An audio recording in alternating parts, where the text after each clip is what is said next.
Hi everyone, it's Kim. I originally filmed the beginning of this earlier today, and our temperatures haven't really changed much. As you can see, it's currently 30 degrees out, and it's a little after 6 p.m. at night. Our temperatures have been going down into the low teens every single night, and of course, it's currently the very end of January.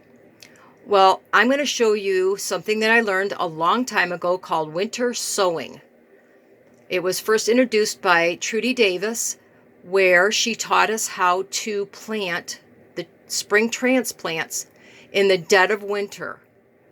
So I'm going to start some of my seeds today, and they're just going to go outside, and when Mother Nature decides that they need to wake up, they'll start sprouting, and I will be able to start planting my garden as soon as the weather permits.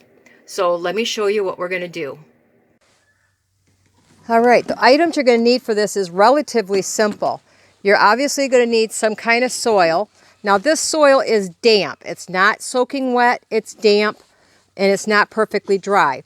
If I'm concerned if it was dry, I would take a big heap of snow and throw it on top when I'm done planting. So let me show you what else you're going to need here. You're going to need some type of a container. I love these milk jugs. These are water jugs. They work super well. Biggest thing is, whatever you do, get rid of the top. You don't want it, you don't need it, and it can cause you to overheat your plants if you get a sunny day. So get rid of the lid right away. You have a clear milk jug, it works good. You can use 2-liter soda bottles. Anything that you have, you could kind of see through. The milk jugs that we're getting in our area are totally opaque now. You cannot see through them at all. They're completely white, so those are not going to work. The older ones that are somewhat translucent, they work really good. Now you have two ways to cut these. Some people cut them around this way and leave a little hinge and put duct tape on them. I prefer to make a flap like this, and I just bend it up, and I can get in there in the springtime. I can open it partway like this. If I'm worried about the weather, I could come by and I can close it up real easy. You're also going to need something to mark your plants with. This is an old cheap window blind. A couple of dollars, and the kind that you pull up with the string. And then I use a pencil to mark them because a Sharpie marker it'll go away as soon as the sun hits it. So you want to make sure that you have something like a pencil to write on these with. Okay, the other thing you're going to need obviously are your seeds. And I'll show you another type of container that I use once in a while. It's a cake pan. With the cake pans, you have to make sure I cut myself an opening like this. Most of the time I cut it off, but I make sure to at least get it out of the way so that I get my air circulation. Sorry, my cat's over here. I'm afraid he's going to pull my camera down. And you could put flower pots in these. It works out just as well. So, start saving your containers. Like I said earlier, I'm in Michigan. It is only 30 degrees today at the tops. I decided to do this today because it's not a windy day. We actually have wind farms up here, and, with the windmills. So it shows you how our weather goes. Anyway, I'm going to fill this relatively generous, loosely with soil. I'm telling you, this is the easiest way to do it. I have my soil in there. I'm going to open, this one's going to be spinach. Spinach works really, really well. Spinach, lettuce, cabbage, all your brassicas, broccoli, anything that you normally plant early spring. This works super well. I'm just going to take my spinach seeds, get it all out of here because I want a nice strong bed. Now, Louie, stop. Sorry, my cat. I sprinkle my seeds on top, and I gently press them in. I'm not just enough cover, just enough that you don't see the seeds. You just want to sprinkle it on top. Oh, I forgot to tell you, make sure you punch a few holes in the bottom. Drill, I take a knife, scissors, whatever. because if rain does get in here, you don't want it to saturate your seeds. So you just need your container. You're going to cut a hole here. You're going to punch holes in the bottom, and you're going to throw the lid away. That's it. I just planted my seeds. All I have to do now, spinach, and I stick it in my container so I know what's in there.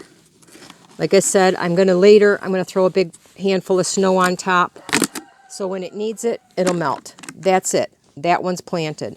Now, you know, when you go to the nursery, you're going to find these beautiful plants, and they're going to be 6 or so inches tall, and you're going to think, you know what, Kim, you're crazy. These things are only like an inch tall, and, you know, it's time to plant.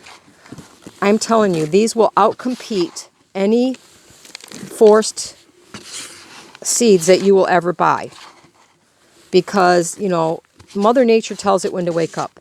They're stronger, and they will outcompete those other plants that you buy in a nursery every single time.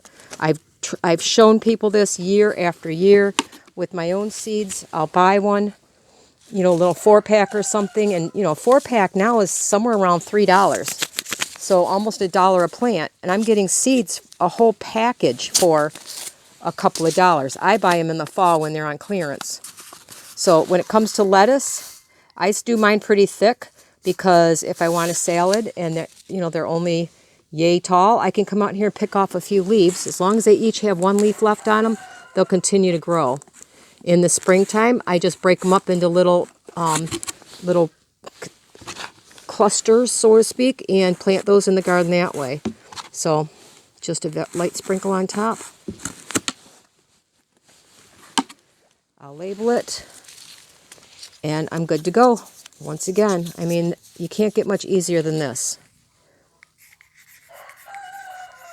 I'll show you really quick how to plant the last one, which is that flower pot. There we go. I'm going to bend my little door. This is why I like this door method, because I can just bend it. Even if it's not completely sealed, it's perfectly fine. Now that one's ready to go. The last one, and usually, whoops, sorry guys, we had a near catastrophe. My cat took my phone down. Stop, Louie. The last one is, I'm going to use this cake pan and a flower pot. Now usually what I do is I get a whole bunch so they just barely fit in here. Simple, just like I did. I mean, can't get any easier than this. I'm going to set my flower pot in there. I've got another type of lettuce mix here. And this one, I like to do a few little flower pots, because when they do sprout, I can just take them in the house. And then I have, you know, I can pick them as I want to eat them. So lid goes on, little snow on top, lid goes on, that's it. So anyway, I wanted to show you this method. I guarantee you it's going to outcompete anything that you will buy in a nursery. It's going to save you tons of money. And it's kind of nice to get your hands dirty in the middle of February. If you're anybody like me that loves to be outside and feel like you're trapped inside the whole winter. So as you can hear, got lots going on in the barnyard. The chickens are laying, and they're announcing to the world that they've given me a present. So have a great day, everybody.